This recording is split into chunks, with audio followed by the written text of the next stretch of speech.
আসসালামু আলাইকুম ভিউয়ার্স, আশা করি আপনারা ভালোই আছেন। মোহাম্মদ জাহিদুল হাসান নামের ইউটিউব চ্যানেলে আপনাদের স্বাগতম। আমি আজকে আপনাদেরকে এমন একটা ভিডিও উপহার দেব, যে ভিডিওটায় আপনাদের যারা ছাদ বাগানের সাথে জড়িত এবং গাছগাছালি ভালোবাসেন এবং গাছের তদারক করেন, গাছ লাগান এবং ফল আশা করেন, তাদের জন্য আমার এই ভিডিওটা। আমার এই ছাদ বাগানে দেখেন কিছু ফলের ছবি দেখাচ্ছি। এই ফলের ছবি দেখানোর একটাই কারণ, আপনারা যখন গাছগাছালি লাগাবেন সেই গাছে যদি ফুল ফল না পান, সেক্ষেত্রে আপনাদের মন খারাপ হয়ে যাবে। কারণ প্রত্যেকটা কাজের একটা বিনিময় ফলাফল আছে। গতকালকেই আমার এক ইউটিউব চ্যানেলের দর্শক আমাকে তার বাড়িতে ডাক করে নিয়ে গিয়েছিল। আমি তার ছাদে গিয়ে দেখলাম তার প্রচুর টব গাছ সব আছে, কিন্তু গাছের স্বাস্থ্য এতই খারাপ যে দেখে আমার খুব মায়া লাগলো। আপনারা যারা গাছগাছালি লাগান, সেই গাছটা কীভাবে সুন্দর আদর্শ একটা গাছ হবে এবং ফুলে ফলে ভরে যাবে, সেই গাছটা আপনাদের প্রাপ্য এবং আপনারা আশা করবেন।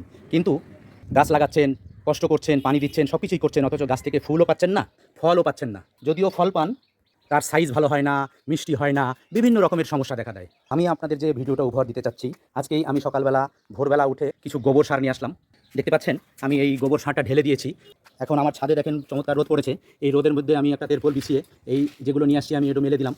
এটাকে আমাকে সুন্দর করে শুকিয়ে নিতে হবে। দেখেন বন্ধুরা, আমি যে গোবর সারটা নিয়ে এসেছি, আমি এটা মেলে দিয়ে দিয়েছি রোদের ভিতরে। এখন আমি এটাকে সুন্দরভাবে কর্নিকের মাধ্যমে এটা পাতলা করে দেবো, যাতে রোদে অল্প সময়ের ভিতরে শুকিয়ে যায়। এখন এটা আনার সময় যেহেতু আমি নিজেই এটাকে নিয়ে এসেছি, আমি জানি এর ভিতরে কিছু কাঁচা গোবর চলে আসছে। আর আপনারা যদি লোক মারফত এই কাজটা করান, সেক্ষেত্রে আপনারা এটা চেক করে নেবেন। চেক কীভাবে করবেন আমি আপনাদের দেখাচ্ছি। এই যে মনে করেন যে দলা পাকিয়ে যে জিনিসটা আছে, সেটা আপনারা আলাদা করবেন। আলাদা করার পরে আপনারা এই যে আমি আলাদা করেছি, দেখেন এটা আপনি এই দলা পাকানোটা মাঝখান থেকে ভাঙবেন। ভেঙে দেখবেন, এই যে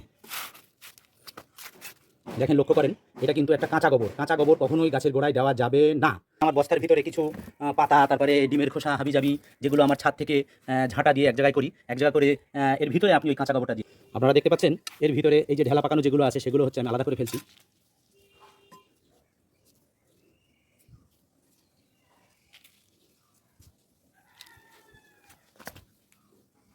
এই যেগুলো আপনাদের সন্দেহ হবে, সেগুলো আপনারা আলাদা করে ফেলবেন। আলাদা করে এখানে শুকাই ফেলবেন। এর ভিতরে থেকে ঝুরো ঝুরো কিছু পুরাতন মাটির আকারে যেগুলো বেরোচ্ছে, সেগুলো আপনারা নিয়ে নিতে পারবেন।